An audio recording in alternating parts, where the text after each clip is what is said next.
विश्वानि देव सब जगदुतानि पराश्रय यद्भद्रं तन्नाश्रय। नमस्ते जी, आदरणीय श्रोतागण। देखिए, मैं आपको आज वेद के विषय में बताना चाहता हूँ कि वेद क्या है। वेद का नाम तो आपने सबने सुन ही रखा है, लेकिन वेद का अर्थ है ईश्वरीय ज्ञान, यानी जिस ज्ञान को परमात्मा ने सृष्टि जिस समय रचाई, उस ज्ञान को जो मतलब प्रजा को दिया, उस सृष्टि को दिया, मनुष्यों को जो दिया, उनमें 4 ऋषि हुए। एक ऋषि का नाम था अग्नि, दूसरे का वायु, तीसरे का आदित्य, चौथे का अंगिरा। 4 ऋषि हुए थे। उन चारों को 4 वेदों का ज्ञान ईश्वर ने दिया। और उन वेदों में एक सबसे बड़ी खासियत ये है, विशेषता, कि उसमें मंत्र हैं, श्लोक नहीं है। उन मंत्रों को कोई नहीं बदल सकता। संसार में आज तक कोई भी, जब से सृष्टि रची है, सृष्टि के रचे हुए 2 अरब वर्ष के लगभग हुआ है, तब से अब तक किसी पर एक मंत्र भी नहीं बना है। केवल वेद में ही मंत्र है। और वे वेदों के मंत्र, चाहे वो उनको समझाने के लिए शास्त्र लिखे हैं, मनुस्मृति लिखी है, और दूसरे शास्त्र लिखे हैं साधारण मनुष्यों को समझाने के लिए। जैसे मैं कितने लोगों ने ग्रंथ लिखे हैं अपने संस्कृत में, तो वे मनुस्मृति आदि, वेद आदि, वे दूसरी भाषाओं में भी लिख दिए।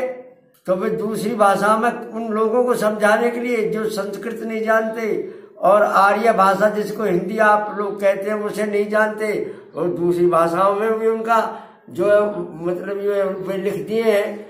तो इसी प्रकार जो 4 वेद हैं, ये परमात्मा ने प्रकाशित किए। क्योंकि जब सृष्टि रचता है, किसी को ज्ञान नहीं होता तो गुरु की जरूरत होती है। बिना गुरु के ज्ञान होता नहीं है।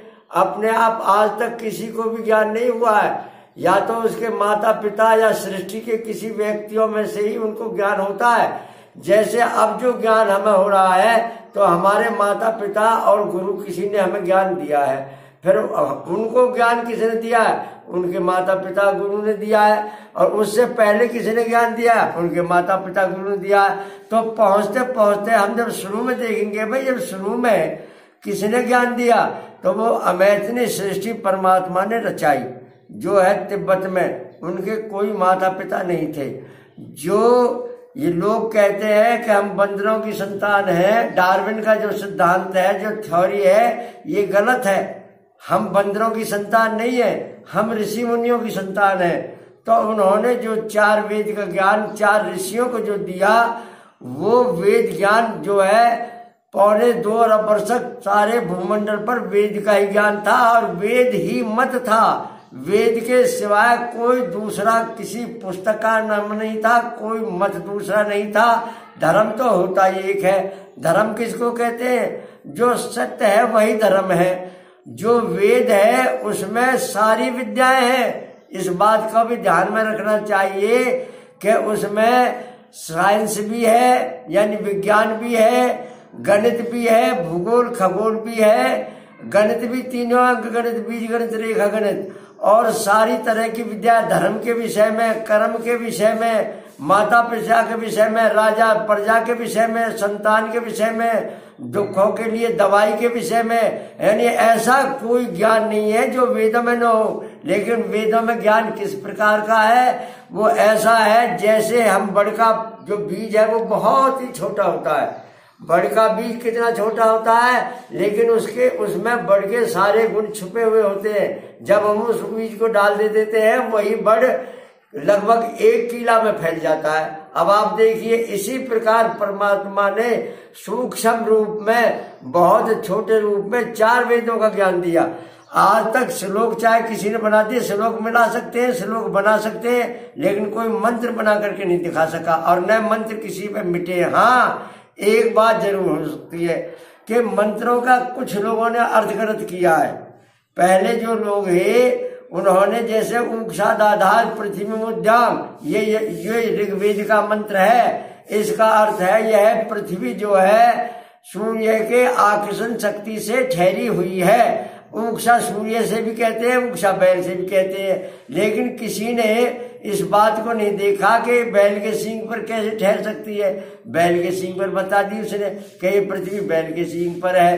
किसी ने कह दी जो है यजुर्वेद का मंत्र आयम गौ प्रसन्नी रकमी दास्तन मातरम पुरः प्रियंत स्व, ये पृथ्वी जो है पश्चिम से पूरब की ओर घूमती रहती है, इसका अर्थ ये है। और दूसरे ने उसका अर्थ कर दिया गऊ गाय, ये गाय के सींग पर है। अब उनसे पूछो ये बैल और गाय के सींग पर पृथ्वी है तो वे गाय और बैल किस पर है?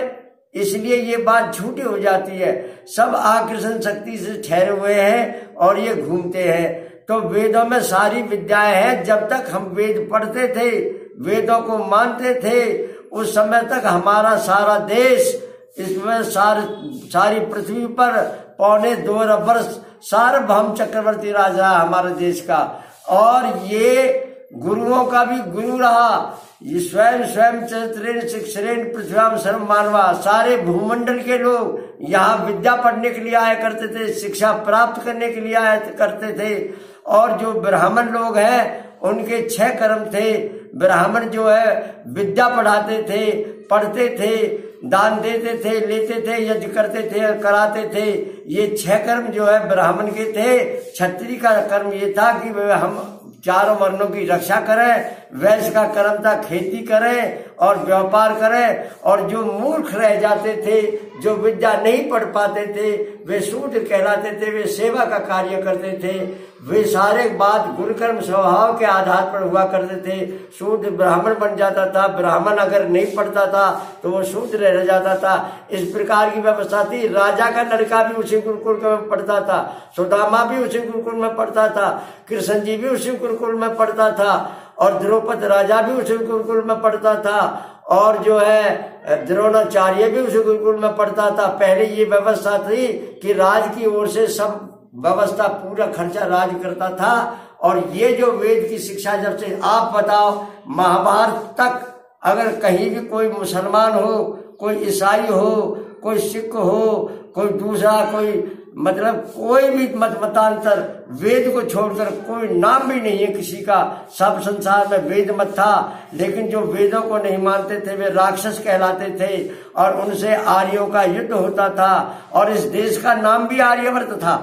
और इस देश का नाम भारत कब से पड़ा? भारत जब इस देश में चक्रवर्ती राजा था शकुंतला दुष्यंत का, उस भरत के नाम पर भारत इस देश का नाम पड़ा। और उसके बाद पहले इस देश का नाम आर्यवर्त था, क्योंकि यह आर्यों ने बसाया और हमारा नाम भी आर्य था। और उसके बाद इसका नाम भारत पड़ गया। और जब मुसलमान आए तो उन्होंने इसका नाम हिंदुस्तान दे दिया। अंग्रेज आए तो इन्होंने इसका नाम इंडिया दे दिया। इसलिए हमारे देश में कोई भी दूसरा मत नहीं था और वेद का कोई भी मुकाबला नहीं कर सकता।